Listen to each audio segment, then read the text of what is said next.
Hello guys, कैसे हैं आप लोग। मैं अमित तल्ला, आपका फ्रेंड, फिलोसोफर एंड गाइड। तो लगभग 60 डेज अब बचे हैं आपके जून 24 एग्जामिनेशंस के लिए, कंपनी सेक्रेटरी कोर्स। ठीक है, तो कुछ बातें मैं आपसे करूंगा, इसमें कुछ गाइडेंस आपको दूंगा, कुछ गलतियां जो आपको नहीं करनी है, जहां आपको ज़्यादा फोकस करना है, ठीक है, बैलेंसिंग कैसे करनी है, ठीक है, सब मैं आपको इसमें अच्छे से बताऊंगा। तो do like the video and पूरा आखिरी तक आपको ये वीडियो देखना है अगर आपको पूरा इसका फायदा लेना है तो। ठीक है, चलो।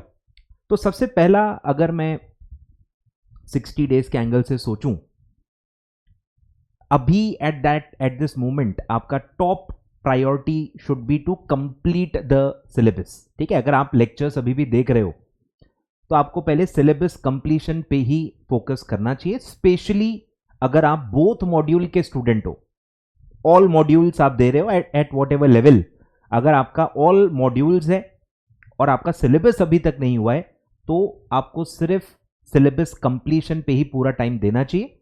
जो सब्जेक्ट्स कंप्लीट हो गए उनकी रिवीजन भले अभी आप मत करो, क्योंकि आखिरी में तो वही करनी है ना, दो दो तीन तीन चार चार रिविजन्स आखिरी में तो आपको करनी ही है। तो अगर आप ऐसा कर रहे हो कि लेक्चर्स भी देख रहे हो, साइड बाय साइड कोई सब्जेक्ट का रिवीजन भी कर रहे हो, तो वो रिवीजन बंद कर दो और वो जो टाइम रिलीज होगा उससे आप स्पीड बढ़ा दो लेक्चर्स कंप्लीशन की। ठीक है, तो लेक्चर्स कंप्लीट करना, जो कंसेप्ट बिल्डिंग का जो काम है वो बस आपको प्रायोरिटाइज करना है, उस पर आपको ज्यादा से ज्यादा समय देके जल्दी से जल्दी आपको सिलेबस कंप्लीट करना है। ये आपकी टॉप प्रायोरिटी होनी चाहिए। अब अगर कोई बच्चा सिंगल मॉड्यूल का है तो कोई दिक्कत नहीं, सिंगल मॉड्यूल वालों के पास अभी भी काफी समय है। सिंगल मॉड्यूल वालों को I think 25 days approximately revision के लिए चाहिए होते हैं, मिनिमम बता रहा हूं। ज्यादा मिल रहा है तो अच्छी बात है, बट अगर आप काफी लेट हो, आपने पढ़ाई काफी लेट स्टार्ट की है, या आपके लेक्चर्स थोड़े से लेट हो रहे हैं, डिसिप्लिन के इश्यूज हैं, फैकल्टी का कंप्लीशन डिले हो गया है, लेक्चर्स का होते रहता है, कोई दिक्कत नहीं है। बट सिंगल मॉड्यूल वाले बच्चों के लिए अभी भी इतनी अलार्मिंग सिचुएशन नहीं है, तो आराम से आप 30 अप्रैल तक का टारगेट रख सकते हो और मई मंथ सेफ साइड आप रिविजन्स के लिए रख सकते हो। अगर आपका 30 अप्रैल तक या फर्स्ट वीक ऑफ मई तक भी कंप्लीट हो जाता है तो I don't think it's a big challenge. ठीक है, 25 डेज में सिंगल मॉड्यूल अच्छे से रिवाइज हो जाता है। ठीक है, चलो।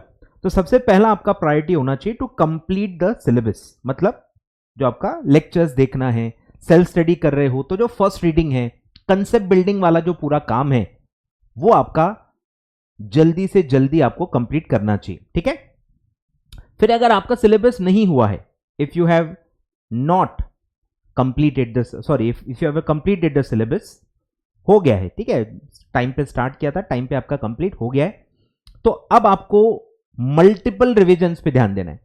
काफी बार क्या होता है कि जब आपको जरूरत से ज्यादा समय होता है तो हम वेस्ट कर देते हैं, टारगेट्स इतने छोटे सेट करते हैं, हमको लगता है तो आराम से अचीव हो जाएगा, तो आप आराम से थोड़े से रिलैक्स हो जाते हो। डेली बेसिस पे 2 से 3 घंटे आप वेस्ट करने लग जाते हो, क्योंकि आपको लगता है 4-5 घंटे पढ़ के भी हो जाएगा। तो बस ये आपको नहीं करना है, टारगेट थोड़ा सा फिर ज्यादा रखो। अगर आपको ये अपॉर्चुनिटी मिली है कि आपका सिलेबस जल्दी कंप्लीट हो गया है तो आप टारगेट्स बढ़ा लो, रैंक वैंक का एस्पिरेशन रख लो। ठीक है, ज्यादा मल्टीपल रिविजन्स आपको अभी क्या करना चाहिए, अगर आपका सिलेबस हो गया है तो मल्टीपल रिवीजन पे ध्यान देना है। पढ़ना उतना ही है, 7-8 घंटे 9 घंटे कम से कम आपको पढ़ाई चलने देनी है, इवन इफ आपका सिलेबस कंप्लीट हो गया। रिलैक्स नहीं होना है, ज्यादा समय वेस्ट नहीं करना है, समय पूरा यूटिलाइज करो। भले आप एक आध रिविजन बढ़ा दो, एक आध ज्यादा रिविजन करने का टारगेट रख लो और पूरा टाइम यूटिलाइज कर लो। ठीक है, तो अगर आपका सिलेबस हो गया है कोई बात नहीं है, फेवरेबल सिचुएशन में हो आप, बट आप गलती कर सकते हो। ठीक है, तो आप गलती नहीं करनी है, नंबर ऑफ रिवीजन ज्यादा करने की कोशिश कीजिए ताकि आप अच्छे से कंसेप्ट्स को रिकॉल कर पाए एग्जाम के दौरान। फिर है कि अप्रैल मंथ काफी इंपॉर्टेंट होता है फॉर राइटिंग प्रैक्टिस, क्योंकि लास्ट मंथ में भी काफी बच्चे राइटिंग प्रैक्टिस कर नहीं पाते हैं। क्यों? क्योंकि प्रेशर बहुत होता है रिविजन का। मई मंथ तो पूरा रिविजन के लिए होता है, तो रिविजन का प्रेशर इतना होता है कि बच्चा राइटिंग प्रैक्टिस चाह के भी नहीं कर पाता। इसीलिए मैं कह रहा हूं अप्रैल मंथ बेस्ट मंथ होता है फॉर राइटिंग प्रैक्टिस। आप side by side writing practice करके देखिए, जो भी आपके कंसेप्ट्स हो गए हैं अच्छे से, आपको लगता है आपकी जिसकी पढ़ाई हो गई है, रैंडम बेसिस पे आप राइटिंग प्रैक्टिस कर सकते हो। या एक आध अगर आपका सिलेबस कंप्लीट हो गया है तो आप फुल पेपर एक आध लिख के भी देख सकते हो। या कहीं आप टेस्ट सीरीज ज्वाइन करना चाहते हो तो ये अप्रैल मंथ बेस्ट है for joining some test series. अगर आपका सिलेबस हो गया है तो, सिलेबस ही नहीं हुआ है तो जितना सिलेबस हो गया है उसका थोड़ा बहुत राइटिंग प्रैक्टिस कर लो, कोई दिक्कत नहीं।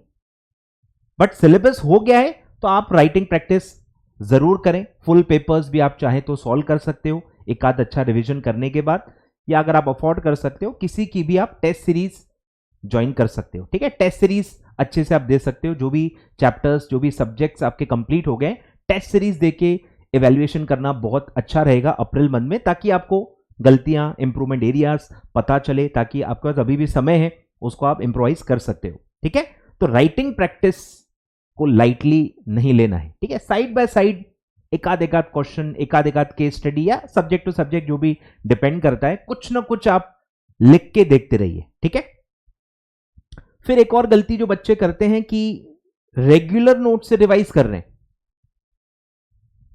आई डोंट नो आप कैसे करोगे। ठीक है, मतलब मैं सब पर्सनल ओपिनियंस दे रहा हूं, एक्सेप्शंस हमेशा होते हैं। बहुत होशियार लोग भी होते हैं जो मॉड्यूल से या 600-700 पेज वाले नोट से 2-2 दिन में रिवाइज कर लेते हैं। ठीक है, मतलब मैं कह रहा हूं एक्सेप्शन होते ही हैं। मैं एक्सेप्शनल स्टूडेंट्स के लिए गाइडेंस नहीं दे रहा हूं, मैं एक एवरेज बच्चे के हिसाब से गाइडेंस दे रहा हूं, कुछ अजम्पशंस लेके गाइडेंस दे रहा हूं। तो मेरा अजम्पशन एवरेज स्टूडेंट का होता है।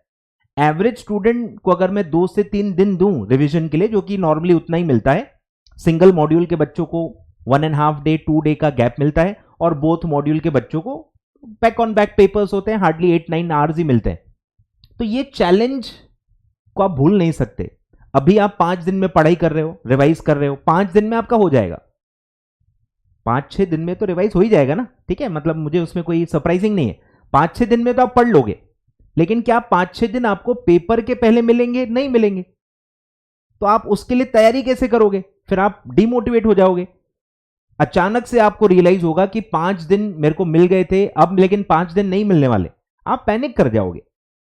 तो आप अवेलेबल टाइम को लाइटली नहीं ले सकते। अगर आपके पास 2 डेज है तो आपको तैयारी करनी पड़ेगी। 2 डेज में मैं कैसे रिवाइज करूंगा एग्जाम के दिन, क्योंकि ब्लंडर हो जाता है। आपने कुछ तैयारी नहीं की, आपने कुछ प्लानिंग ही नहीं की है कि वो 18-20 घंटे में मैं क्या पढ़ूंगा, फिर आप आखिरी दिन पे टेंशन लेके पढ़ाई कर रहे हो, तो वो सब मेसअप हो जाएगा। मतलब फिर हम जैसे टीचर्स का होना कोई फायदा नहीं है आपको। ये ब्लंडर्स नहीं होने चाहिए, इसीलिए इस टाइप के इतने वीडियोस में बनाता हूं। तो ये आपकी जिम्मेदारी है कि अपने सेल्फ स्टडी के बच्चों को भी ये बताएं कि यार ऐसे ब्लंडर्स मत करना, चीजें पहले से ही प्लान कर लीजिए। आपको पता होना चाहिए, पहले से ही प्री प्लान होना चाहिए कि भाई 18 to 20 आवर्स ही मिलने वाले हैं, और उस 18 to 20 आवर्स में आप ज्यादा से ज्यादा कितना पढ़ पाओगे, बैक वर्किंग करनी है। उस 18 घंटे के हिसाब से आपको जो भी बेस्ट इंपॉर्टेंट जो आपको लगता है, वो जो आपको प्रायोरिटाइज करना चाहिए, वो आपका कंटेंट अलग से निकला हुआ होना चाहिए। क्लियर है क्या? इसीलिए मैं कह रहा हूं कि रिवीजन नोट से ही रिवाइज करो। फर्स्ट रिवीजन अगर आप कर रहे हो वो आप मॉड्यूल से करो, रेगुलर नोट से करो, कहीं से भी करो। फर्स्ट रिवीजन के लिए आप ज्यादा समय दे सकते हो, उसमें कोई भी दिक्कत नहीं। पर जब आप सेकंड थर्ड रिवीजन करोगे और एग्जाम के पहले वाली रिवीजन करोगे, वो आप रेगुलर मटेरियल से नहीं कर पाओगे। कितना भी आपने हाईलाइट कर लिया हो, कितना भी आपने मार्किंग कर लिया हो, एक मेंटल ह्यूमन प्रेशर होता है। 600 पेज की बुक लेके बैठना और 15-18 घंटे का टारगेट रखना, वो अपने आप में बहुत ज्यादा डिमोटिवेटिंग हो सकता है। ठीक है, for an average CA student. ठीक है, तो इसीलिए मैं कह रहा हूं ये बहुत इंपॉर्टेंट स्टेप है। आपका प्रेशर रिलीज इसी से होगा। अगर आपके नोट्स ही 2 दिन के हिसाब से बने हुए हैं और 2 दिन में अगर आप वो पढ़ के कर भी लोगे, तो उससे कॉन्फिडेंस बिल्ड होता है कि हाँ यार मैं कर लूंगा। वो कॉन्फिडेंस के लिए ये करना जरूरी है कि आपको रिवीजन नोट्स कहीं से अरेंज करना है। आपने खुद बनाए हुए हैं तो अच्छी बात है, आप वो डायरेक्टली वो यूज कर सकते हैं। पर अगर आपने नहीं बनाए हैं, आप ही के टीचर ने या कोई और टीचर ने जिसको आप फॉलो करते होंगे फॉर दैट सब्जेक्ट, अगर उनके एक बढ़िया नोट्स आपको मिल गए हैं जो कवरेज वाइज, लैंग्वेज वाइज आपको लगता है कि अच्छे हैं, आप खुद भी बनाते तो ऐसे ही बनते, तो आप वो डायरेक्टली यूज कर सकते हो। मेरे ख्याल से उसमें कोई दिक्कत नहीं है। बट रिवीजन नोट से ही आखिरी में आपको रिवाइज करना चाहिए। 2-3 रिविजन अच्छे से उस नोट से हो जाएंगी तो पेपर के पहले बहुत अच्छे से कॉन्फिडेंस के साथ आप पढ़ाई कर पाओगे और उसी कॉन्फिडेंस के साथ फिर आप पेपर अपीयर कर पाओगे। ठीक है, तो ये काफी इंपॉर्टेंट एलिमेंट है। अगर कोई बच्चा मुझे फॉलो करता है और इसमें वो गलती करेगा ना, तो ये मैं अपनी हार मानता हूं कि एज अ टीचर मैं शायद हार गया कि इतना बड़ा ब्लंडर बच्चा मेरा फॉलोअर होके भी नहीं, मतलब ब्लंडर कर रहा है, वो ये चीज कर नहीं पाया। तो ये मेरी मैं पर्सनल हार मानता हूं। इसलिए मैं बहुत आपसे रिक्वेस्ट कर रहा हूं, ये शिफ्ट बहुत जरूरी है। ये शिफ्ट काफी पेनफुल होता है, मैं बता दूं, इट्स नॉट इजी।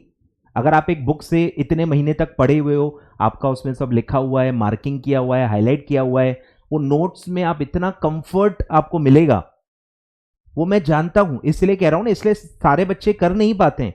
बट आपको बस ये एक फैक्ट समझना है कि ये नोट्स 2 दिन में कुछ भी करके आप नहीं पढ़ पाओगे, वो आपको डिमोटिवेट करेंगे क्योंकि आपका पूरा सिलेबस ही कंप्लीट नहीं हो पाएगा। और जब भी कोई चीज पूरी कंप्लीट नहीं हो पाती, डिमोटिवेशन आता ही है। आए कुछ समझ में? तो आपको उसी नोट्स को रिवीजन नोट्स में कन्वर्ट करना चाहिए, जो मैं टिपिकली करता हूं। मेरे सारे सब्जेक्ट्स के नोट्स, रिवीजन नोट्स जो भी मैंने दिए हैं, वो मेरे रेगुलर नोट से ही बनाए गए। मतलब जो मेरा बच्चा है, जो मेरा लेक्चर वायर है, वो जो ओरिजिनल नोट से पढ़ चुका है, वही लैंग्वेज पूरी उसको रिवीजन नोट्स में मिलेगी। मैं उसी को कट शॉर्ट कर करके रिवीजन नोट्स में कन्वर्ट करता हूं टिपिकली।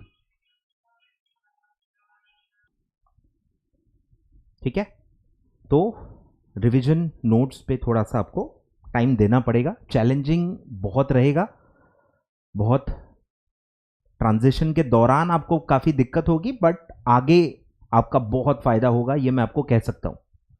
फिर है कि अभी क्योंकि डिस्ट्रैक्शंस काफी रहेंगे, ठीक है, आखिरी एग्जाम आते आते इलेक्शंस भी हैं। आई थिंक मुझे पता भी नहीं एक्चुअली, आईपीएल शायद चल रहा है और शायद कुछ वर्ल्ड कप है, कब है मुझे कुछ भी आइडिया नहीं है, पर है मुझे इतना पता है काफ़ी डिस्ट्रैक्शंस हैं। तो ये आपको, ठीक है, ध्यान देना है, फोकस पे आपको काम करना है और डिस्ट्रैक्शंस से जितना आप दूर रह सकें। अब वो डिस्ट्रैक्शन से आप दूर तभी रह पाओगे जब आपके प्रॉपर डेली टारगेट्स हैं। डेली आपका अगर स्टडी प्लान बना हुआ है, डेली आपके टारगेट सेट किए हुए हैं, तो ज़्यादा चांसेस होते हैं कि आप उसको अचीव कर लोगे। ठीक है, तो यही सब है। ठीक है, एक रिवीजन प्लान आप अपने लिए बना सकते हो। ठीक है, रिवीजन प्लान टिपिकली कैसा होता है कि जो फर्स्ट रिवीजन होती है उसमें आप 1 या 2 दिन ज़्यादा ले सकते हो। ठीक है, जैसे अगर मैं टिपिकल सिंगल मॉड्यूल वाले स्टूडेंट्स के लिए कहूँ, कोई भी ओल्ड सिलेबस न्यू सिलेबस जो भी होगा, ठीक है, तो फर्स्ट रिवीजन के लिए आप 3 डेज ले सकते हो। 3 डेज से ज़्यादा मतलब आप बहुत ही कंफर्ट जोन में आ जाओगे, फिर उसको आगे चल के आप रिड्यूस नहीं कर पाओगे। यहां पे मैं आपको 5 डेज भी दे सकता हूं, पर कल मैं जब आपको कहूंगा कि 5 से आपको डायरेक्टली 2 पे आना है, तो आपको वो इम्पॉसिबल लगेगा। 5 से 2 डेज बहुत मुश्किल ट्रांजिशन होता है, इसलिए मैं कह रहा हूं 3 में आप कोशिश करो। 3 से 2 हो जाता है। तो जितने भी आपके सब्जेक्ट्स हैं, depending upon group to group, 3 या 4 जितने भी सब्जेक्ट्स होंगे, मैं 4 मान के चलता हूं अभी, तो 12 डेज आपको फर्स्ट रिवीजन में लगने चाहिए। बीच में आप एक आध दिन का ब्रेक भी ले सकते हो, डिपेंडिंग अपॉन आपके पास बफर है कि नहीं, नंबर ऑफ डेज कितने हैं। फिर सेकेंड रिवीजन से आपको 2 डेज पे शिफ्ट हो जाना चाहिए फॉर सिंगल मॉड्यूल स्टूडेंट्स। ठीक है, तो 8 डेज आपको लगेंगे और ऐसे ही आपके पास जितने डेज अवेलेबल है आप उसके हिसाब से कर सकते हो। तो अगर आपको सिर्फ 2 रिविजन्स करनी है तो देखो सिंगल मॉड्यूल के लिए 20 दिन में हो जाता है 2 रिवीजन। 3 करनी है तो फिर आपके 28 डेज लगेंगे। अब अगर आपके पास 28 डेज नहीं है, कम है, लेकिन आपको 3 रिविजन ही करनी है, तो फिर आप यहां पे भी 2 डेज कर दो। तो 2 डेज के हिसाब से आप करोगे तो 3 रिविजन्स 8 3 जा 24 डेज में आपके पूरे 3 रिविजन्स 2 डेज पर सब्जेक्ट के हिसाब से आराम से हो जाएंगे, अगर आप कंसिस्टेंट हो तो। ठीक है, तो ऐसा रिक्वायरमेंट होता है। तो आप अवेलेबिलिटी के हिसाब से अपने लिए अपना प्लान खुद बनाइए। ठीक है, अब अगर आप बोथ मॉड्यूल के स्टूडेंट हो तो अल्टीमेटली आपको 1 डे में ही रिवीजन करनी होगी एग्जाम के पहले। तो आपकी एक आध रिवीजन 1 डे के हिसाब से भी की होनी चाहिए, ताकि आपको आइडिया रहे कि भाई मेरा कितना पढ़ के होगा, कि पूरा तो आपका पढ़ के होगा ही नहीं। It is humanly not possible कि आप सिर्फ 9-10 घंटे में इतना वास्ट सिलेबस जो होता है कंपनी सेक्रेटरी कोर्सेज का, एग्जीक्यूटिव का, प्रोफेशनल का, it is humanly not possible. तो अब अपने आप से उस लेवल की एक्सपेक्टेशन रखो भी मत, किसी का नहीं हो पाता है। तो वो 9 to 10 आवर्स में आप क्या पढ़ोगे, क्या आपको पढ़ना चाहिए, वो उसकी आपकी एक मेंटल ट्रेनिंग आपकी हो जाएगी। ठीक है, तो टिपिकली बोथ मॉड्यूल के बच्चे हैं तो वो भी ऐसा कर सकते हैं कि पहली रिवीजन 3 डेज की करें, फिर सेकेंड रिवीजन 2 डेज की करें, और फिर एक रिवीजन 1 डे वाली भी करें। ठीक है, तो अगर आप टिपिकल 8 सब्जेक्ट्स अगर मैं लूं तो 8 3 ज़ा 24, 8 2 ज़ा 16, 8 1 ज़ा 8। ठीक है, इतने डेज आपको लगेंगे, 48 डेज। ठीक है, 50 डेज मतलब आप मान के चलो कि अगर आप 3 रिविजन्स करना चाहते हो और आप बोथ मॉड्यूल के बच्चे हो, 8 सब्जेक्ट है या 7 होंगे ओल्ड वाले हो, तो आप अपनी काउंटिंग खुद कर सकते हो, कोई दिक्कत नहीं है। पैरामीटर मैंने आपको बता दिए, बाकी उतना आप एग्जीक्यूटिव के बच्चे हो तो कर लोगे। ठीक है, तो न्यू सिलेबस के बच्चे हैं, एग्जीक्यूटिव 8 सब्जेक्ट हैं, 3 रिविजन्स करना चाहते हैं तो 50 दिन आपको मिनिमम लगेंगे। ठीक है, मतलब ऑलमोस्ट 50 डेज ही है। बफर आप थोड़ा सा ऐड कर दोगे, टेस्ट वेस्ट के लिए टाइम रख लोगे तो 60 डेज ही होता है। तो अगर आपका सिलेबस कंप्लीट हो गया है तो आप इस प्लान के हिसाब से चल सकते हो। ये आपका एक रेडीमेड सिंपल रिवीजन प्लान मैं आपको दे चुका हूं। ठीक है, तो इस तरह से आपको अपना रिवीजन प्लान भी अच्छे से बना लेना है और बहुत ही ज्यादा डिसिप्लिन आपको लगेगा, बहुत ज्यादा डिसिप्लिन लगेगा, तभी आप ये अचीव कर पाओगे। ठीक है, तो आप थोड़ा सा मेंटली प्रिपेयर हो जाइए इसके लिए। ठीक है, चलिए, thank you so much. I hope आपको कुछ ना कुछ एक वैल्यूएबल इंसाइट इसमें मिला होगा और अपने फ्रेंड्स तक ये बात पहुंचा दें। ठीक है, ब्लंडर्स नहीं होने चाहिए, अच्छे से आप रिवीजन पे शिफ्ट हो जाओ। रिवीजन नोट से ही जब आप रिवाइज करते हो तो ये चीजें आपको इम्पॉसिबल नहीं लगेंगी। अगर आप रेगुलर नोट्स लेके बैठे हो तो ये आपको सब इम्पॉसिबल लगेगा, आप नहीं कर पाओगे। तो आपके नोट्स बहुत मायने रखते हैं इसके अचीवमेंट में। ठीक है, तो नोट्स पे अच्छा खासा आप टाइम दे दो, कोई दिक्कत नहीं है, बट रिवीजन नोट्स आपके पास अच्छे से होने चाहिए जिस पे आप कॉन्फिडेंट हो। ठीक है, चलिए, thank you so much, all the very best. Do like the video and do subscribe my channel. अगर आप नए स्टूडेंट हो, do subscribe my channel for more such videos. Thank you so much.